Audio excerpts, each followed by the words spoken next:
hanyuma kwa kundi maze kuri requestinga ibigomba kuzikagera aho uri ibiri gukurikirana location yawe aho uri iraza noneho isa niyobye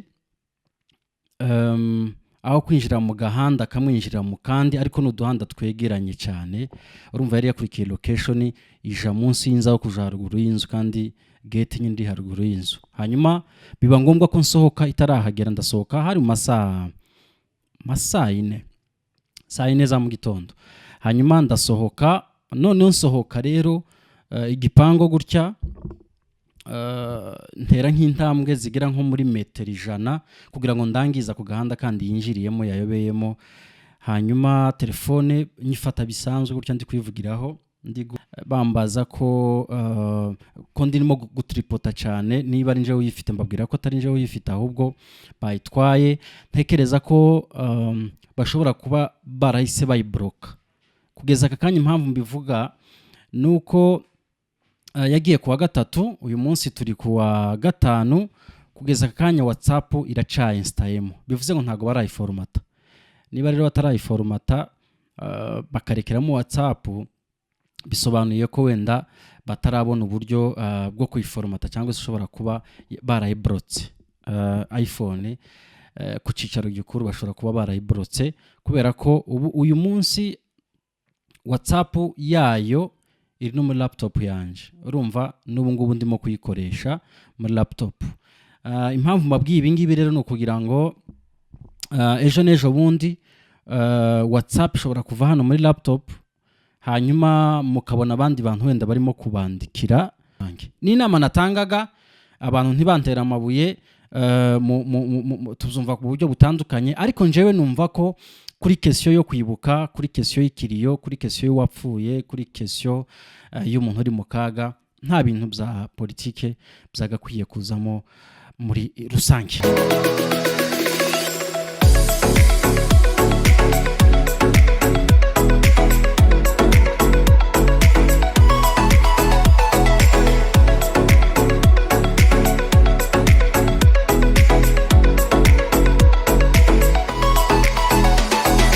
Yes, reka nongere mbaye ikaze bakunzi ba TikTok TV nizere ko meze neza cyane mwese aho muherereye no ku isi nizere ko ari amahoro uyu munsi tutariki ya 15 z'ukwezi kwa 8 2025 mbaye ikaze mwese mu biganiro bigiye bitandukanye murabizi ko tugenda tubanyurizamo rimwe biganiro bigiye bitandukanye nkuko mubizi yaba za politike ubuzima busanzwe yaba n'ibindi tumaze iminsi turimo gukora ibiganiro na Evangeliste William ndakitekereza ko abantu barimo kugenda babibona kandi n'umuntu ufasha abantu benshi cyane bityo rero tuzakomeza dukorana n'ibindi biganiro n'ubundi bisanzwe nkuko murimo kubibona ku bufatanye bwa TikTok na muyoboke nkuko bisanzwe ariko ntago bizabuza ko n'ubundi dukomeza kuza kuba updates zigiye zitandukanye ziba zirimo kuvugwa by'umwihariko muri Republika ya Demokarasi ya Kongo hamwe n'ahandi ku isi muri rusange mbahaye ikaze muri ikiganiro cy'uyu munsi n'ikiganiro tutari buze gufata umwanya muremure cyane ariko ikaze mwese nongera kubashimira abantu bamaze kuri subscribe muri rusange muri abantu beza cyane iyo ureba video ukumva utatambuka utarakora subscribe bari ikintu cyiza cyane abantu bamaze kuri subscribe rero ibihumbi bigera muri 16 birengaho abantu bagira muri 200 turabashimiye cyane ndetse nabandi niba ureba iki kiganiro cyangwa se niba usanzwe ureba ibiganiro byacu ukaba utarabikora uyu ni umwanya mwiza wo kubikora kugira ngo tubashe kubana muri rusange ikaze hagati aho ngaho ndabamenyesha ko kugeza aka kanya kugeza umunsi wenda ntaramenya telefone yanjye yagize ikibazo si ikindi kibazo ahubwo nahuye n'abajura muri iki gihugu cya Nairobi barayitwara ngira ngo nari nayiberetse telefone nziza cyane ya gift nari imperuka kwakira iPhone 14 hanyuma muri make wenda kugira ngo mbakure mu rujijo twari kuwa gatatu wa munsi wo kwibuka wa munsi w'icunamo cy'abanyagatumba noneho nitegura kugenda aho byari byabereye Nairobi Christian Nairobi niho byari byabereye kimwe nuko byabaye kuri uriya munsi hirya no hino ku isi. Hanyuma hano Nairobi hari uburyo bubaho bwo kurikwestinga imodoka uri bujane nayo, ni uburyo bita Bolt cyangwa se Uber. Nakoresheje uburyo bwa Bolt shaka kurikwestinga, ndarikwestinga, hanyuma ubwo ikinyabiziga kiraza, nari narikwestinze moto kuko habaho uburyo bwo kurikwestinga moto nyine n'imodoka. None narikwestinze moto kubera ko ntabwo ari kure cyane naho narindi. Hanyuma kwa kundi maze kurikwestinga ibigomba kuza ikagera aho uri, ibiri gukurikirana location yawe aho uri, iraza noneho isa niyobye,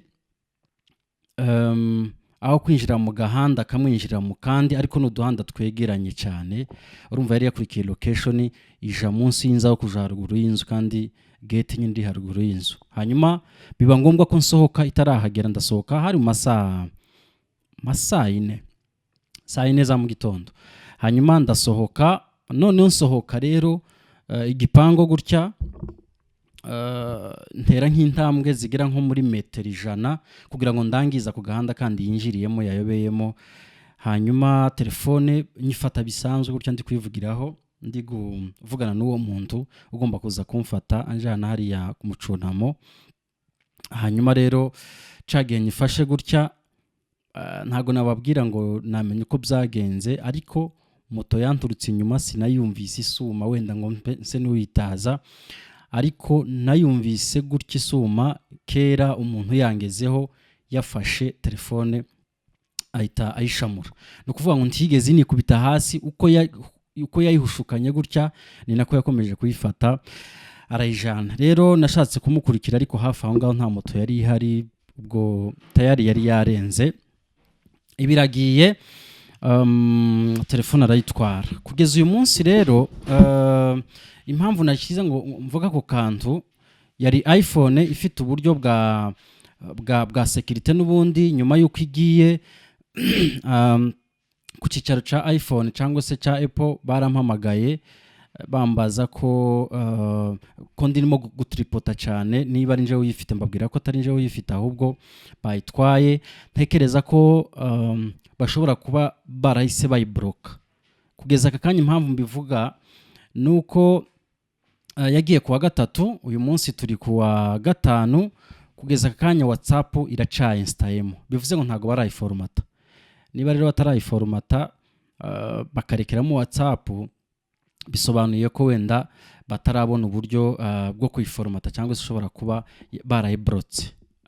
iPhone ku cicaro gikuru bashobora kuba barayibrotse, kubera ko uyu munsi WhatsApp yayo iri no muri laptop yanje. Urumva n'ubu ngubu ndimo kuyikoresha muri laptop. Impamvu mbabwiye ibi ngibi rero no kugira ngo ejo nejo bundi WhatsApp ishobora kuva hano muri laptop, hanyuma mukabona abandi bantu wenda barimo kubandikira. Kugeza uyu munsi ntago ndabasha kubona uburyo wenda ndi bubihindure. Bishobora wenda kunsaba guhindura nimero ya WhatsApp, kandi kuhindura nimero ya WhatsApp niko utakaza abantu benshi cyane. Bishobora kuzaba ngombwa wenda ko mbikora muri ubwo buryo,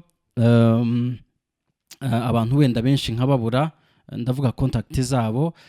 Ariko kandi biranashoboka ko bizakunda wenda kwivanwa muri iyo WhatsApp niba shobora guformata telefone, niba iPhone cyangwa se Apple muri rusange nka company itarayifunze, bashobora kuzayiformata. Bamara kuyiformata wenda nkaburiramo iyi WhatsApp, bikaba ngombwa ko wenda nkora indi. Ibyo byose rero mbibabwiye kugira ngo wenda mumenye situation uko imeze. Anytime abantu bashobora no kubandikira, simbizi ko abayitwaye kuko ntabwo nababonye mu maso niba ari bavuga Igiswahili, ariko niko nkeka kubera ko igihugu turimo nyine nico abantu bavuga Igiswahili. Kimwe nuko bashobora kuba ari nabandi wenda ejo nejo bundi bakazabandikira babasaba wenda amafaranga cyangwa ikindi kintu, kuko uyu munsi navuga ko WhatsApp yanje ifitwe nabo. Anytime wabashije gukuramo password, kubera ko telefone yanje yakoreshaga password isanzwe ndetse na face. Hari igihe bashobora rero kubigerageza bakabishobora, kubikuramo ntawamenya, ariko mu gihe wenda mwandikiwe n'abantu bisanzwe batari nje twivuganiye, muzashireho question mark, kuko telefone yanjye kugeza ubu ngubu ntayo mfite. Ikirego naragitanze, ariko ntekereza ko ni ibisanzwe bari formalite kugira ngo wenda anytime bayibonye, ariko nta cyizere kiba gihari kubera ko imikorere y'abantu binaha iragoye cyane mu buryo ushobora kwizera ko igikoresho cyawe nk'icyo ngicyo wenda kizagaruka. Iyo haza kuba wenda nk'ahandi, ntekereza ko kuri iPhone, ntekereza ko bwari uburyo butagoye cyane wenda yari kuzaboneka. Iyo haza kuba nk'ahandi mu bihugu wenda byita ku bintu nk'ibyo ngibyo, ntekereza ko yari kuboneka, ariko ahangaha ntago mbyizeye. Gusa mutira attention ku bantu bashobora wenda kubandikira biyitirira izina ryanje, kuko izindi platform naragerageje, ndetse yewe na Instagram iracyarimo, usibye ko nagiye nkuraho cyangwa se ndonging out kuri ama email yari ari muri iriya telefone, nagiye nyakuraho nkoresheje laptop isanzwe. Wenda bashobora kutabona access nyine kuri ayo ma email, bigatuma platform zimwe na zimwe zivamo zikoreshwa email nka Instagram, YouTube. Niyo mpamvu uyu munsi n'ubundi ndimo gupostinga ibiganiro, kuko byari n'ubundi muri iyo telefone. Ntekereza ko bari kuba already baranabihinduye, ariko nkimara kugira icyo kibazo mbere yuko nje no kuri polisi, nagerageje uburyo bwose ndi buyikure kuri nkuramo platform zanjye zose zirinkinze kuri email. Ntekereza ko ariyo mpamvu n'uyu munsi channel yanjye itaragira ikibazo, nuko nabashije ku logging out kuri iyo device, igasigara mu device nyine mfiteho access 100%. Nguko rero niko byagenze muri rusange. Hanyuma abantu wenda nimero yanjye isanzwe ya Safaricom yo irahari, ntabwo yari muri iyo telefone, ahubwo Airtel nakoreshaga kuri call hanini niyo yagendeye muri iyo telefone. Kugeza uyu munsi rero ndi kuri gatushu, ubwo ngubwo mu minsi mike we nashobora kugaruka kuri WhatsApp, ariko ni ukuvuga ngo aka kanya ntabwo ndimo kuyikoresha, usibye ko yari iri no muri laptop. Ndimo kuyikoresha rimwe na rimwe mu gihe mfite laptop. Murabizi ko laptop iba atari portable cyane, iba ari yo mu rugo no mu kazi bisanzwe. Murakoze cyane kubyumva rero. Ejo n'ejo bundi mutazumva ngo hari abantu bitiriwe platform zanje cyangwa se bakoreshe platform zanje. Nico kibazo mfite rero no kuri WhatsApp, niyagira abantu babandikira, mu by'ukuri muzamenye ko atari njewe. Ndabwira abantu kubera ko abenshi turi kumwe hano, n'ubu butumwa mushobora kumfasha kubugeza n'ahandi hose muri rusange. Reka twigire mu makuru yacu. Nkuko bisanzwe murabizi ko twibanda muri Repubulika ya Demokarasi ya Kongo, ariko mbere ya byose ndabanza nihanganishe bene wacu muri rusange, ndetse n'abafatikanyije nabo n'abafatikanya nabo buri gihe mu kababaro k'abantu bacu baburiye ubuzima bwabo, cyangwa se baguye mu Gatumba mu Burundi muri ya jenoside. Mu by'ukuri hari abantu batekereza ko gukomeza kuvuga cyane izina jenoside ntabwo ari ikintu cyiza, ntabwo nubwo ari shema, ni ikintu kibi, ariko kubivuga no kugira ngo abantu bamenye, n'amahanga amenye ko ari jenoside yabaye, nubwo navuga ngo itaremezwa. Kuko nta kuntu ushobora kumubwira ngo abantu bari kumwe n'abandi, begeranye n'abandi, cyangwa se camp y'abanyamurenge yari ituyemo abanyamurenge, yari ahantu ha metero nkeya gusa naho abandi bari batuye yandi moko, ndavuga ababembe, abapfurero ndetse n'abandi. Abantu bakaza bagatera muri ya camp, gusa izindi camp zibakikije n'abandi baturage babakikije nta kibazo na kimwe bagize. Yewe n'abarokotse bari muri izo nkambi z'abaturanyi nta kibazo na kimwe bagize. Ibyo ngibyo rero nta hantu udashobora gushingira uvuga ko ari jenoside. Mu buryo rero byateguwe navuga ko ari uburyo bwo gushimira cyane no gushimira cyane abakuru baza mituwalite na community y'abanyamurenge muri rusange aho baherereye hose. Nabonye i Kigali mu by'ukuri perezida wa mituwalite Gilles ndetse n'abandi bafatikanyije muri rusange ari ibintu byateguwe neza muri hoteli nziza imeze neza Dove. Abatumirwa ibiganiro byahabereye muri rusange ni ibintu biteguye neza nka sembore yo guhesha agaciro abacu baguye mu Gatumba ndetse n'abakomeje gupfa kugeza uyu munsi. Ntabwo ariho gusa Nairobi mu by'ukuri navuga ngo congratulation ku bantu bateguye Chairman Gategeko ndetse na komite yose muri rusange y'abanyamurenge batuye muri Nairobi, by'umwihariko bari muri komite yo gutegura. Icyambere navuga ngo ni ku mutumirwa uri international nka Lumumba, umu activist, umu panafricanist. Ni ikintu cyiza gutumira umuntu nkuriya. Icya kabiri noneho ahantu byabereye heza mu rwego rwo guhesha baca agaciro pana bya bindi mu by'ukuri ntekereza ko wenda ubutaha wenda bitazanongera bya bindi byo kwanika abantu ku zuba izuba kabisa, ubona ko nta muntu uri kumva ikintu na kimwe kirimo kuvugirwa, abantu benshi birukira mu gicucu. Ntekereza ko wenda ibyo bintu byari bya kera, ariko ubu ngubu mu by'ukuri byabaye ibintu byiza biri perfect. Abantu bari Bujumbura, Dr Lazare turamushimira cyane. Byagaragaraga ko muri kamera hatari abantu benshi cyane Bujumbura ugereranyije n'ahandi, sinzi impamvu, kubera ko nabonye Kigali abantu ni benshi cyane, mbona Nairobi Christian yari yuzuye, Kigali Dove yari yuzuye mu by'ukuri, Goma abantu bari benshi, speaker Moise Nyarugabo ndetse na Colonel Nanga coordinateur wa AFC.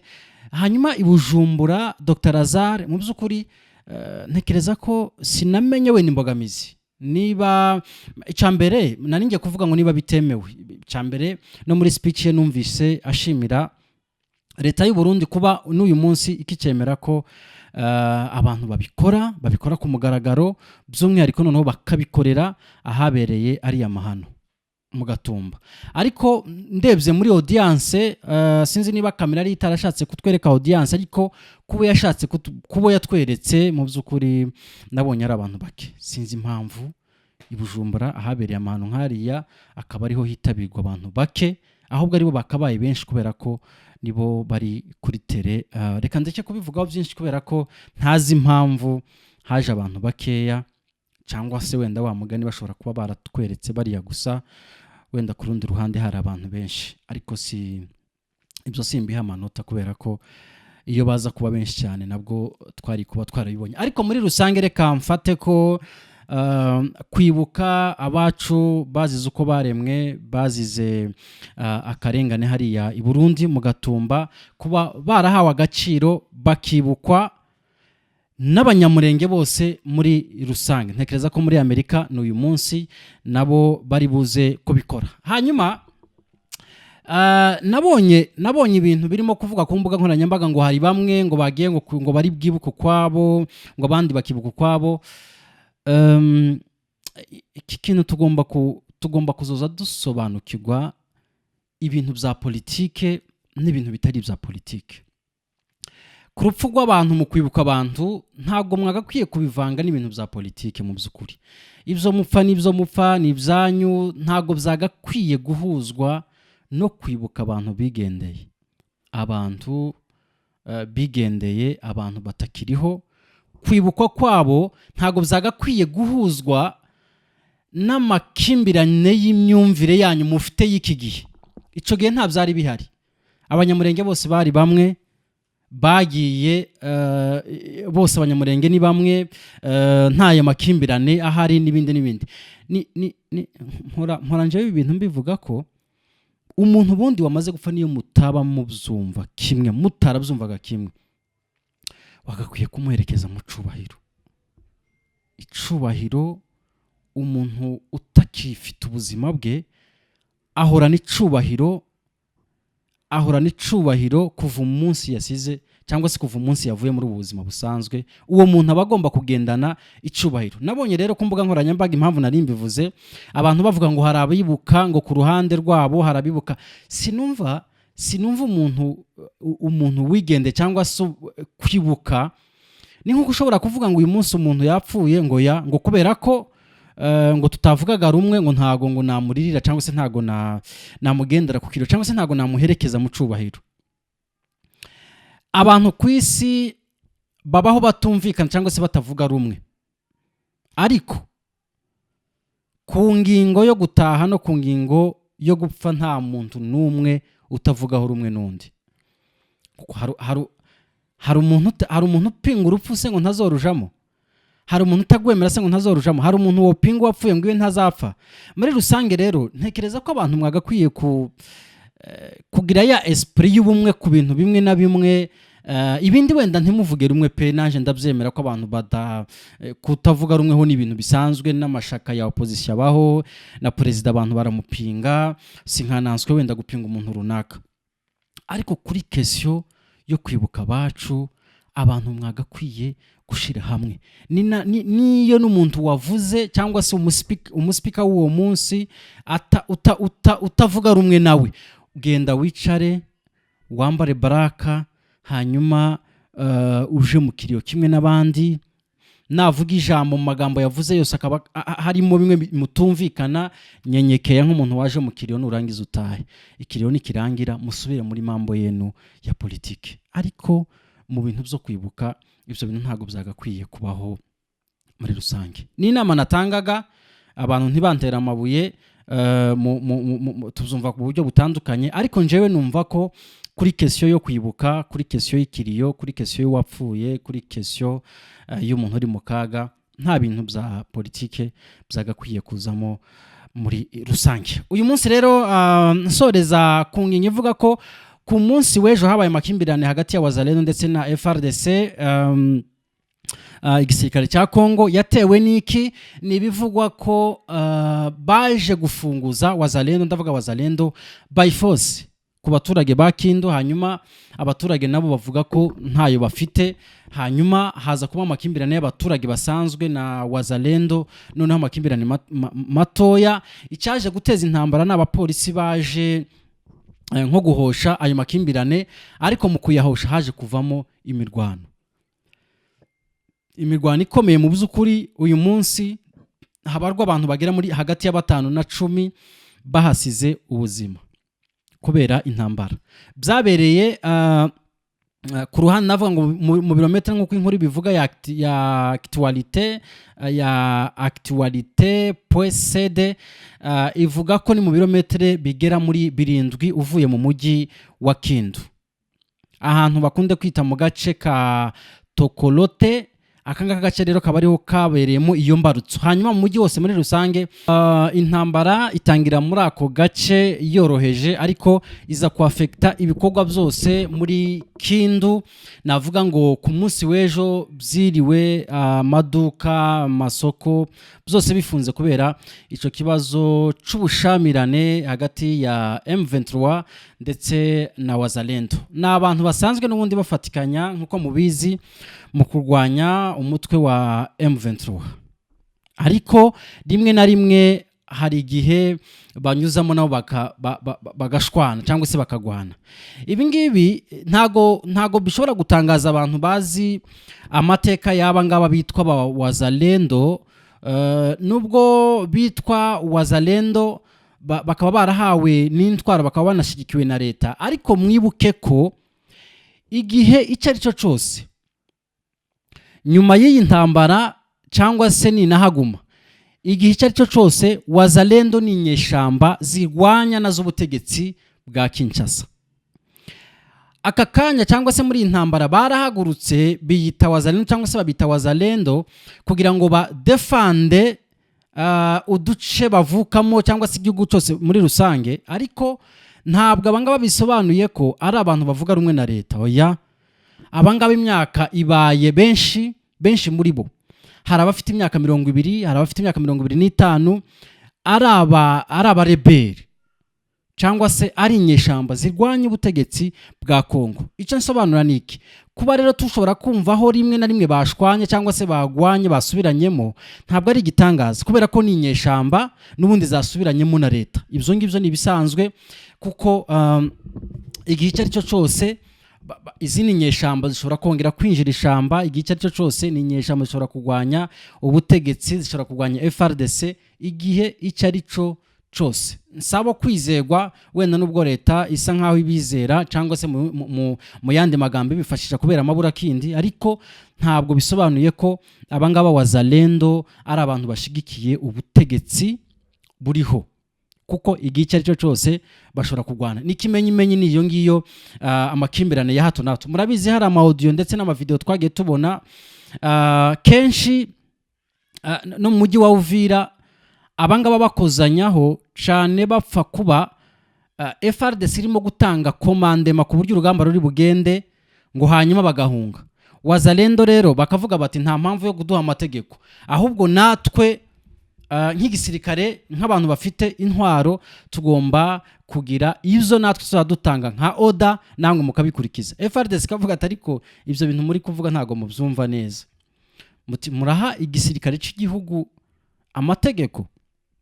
Ariko nyine hari uburyo wazalendo nyine biyumvamo, navuga ngo iriya mitwe yose muri rusange biyumvamo ko bagomba kugenga cyangwa se gukomandinga urugamba, bagasiga FRDC aho ngaho, mbese bagakora ibyo FRDC muri make idashaka, ahubwo bo babona ko bikwiye. Amakimbirane rero yabo ni ibintu bisanzwe muri rusange. Ntekereza ko si ubwa mbere si n'ubwa nyuma, ahubwo na nyuma y'ibi ngibi noneho n'intambara y'uyu munsi irangiye, ntekereza ko mushobora kumva ko runaka yavuye muri wazalendo yafunze umutwe we, undi yavuye hariya, undi yavuye hariya. Muri rusange reka mbashimire kuri ikiganiro cy'uyu munsi, hanyuma tukomeze tubane nongera kubivuga nsoza. Nimubona umuntu urimo kubandikira atari njyewe twivuganiye, ibyo bintu mugomba gushiraho question mark kubera ko WhatsApp yanje kugeza aka kanya iri muri device zombi ko ari zibiri, telefone yibwe ndetse na WhatsApp, kubera ko niramuka ivuye muri iyo telefone yibwe no muri WhatsApp no muri laptop automatically izahita ivamo, kubera ko laptop ibilinkinze kuri telefone.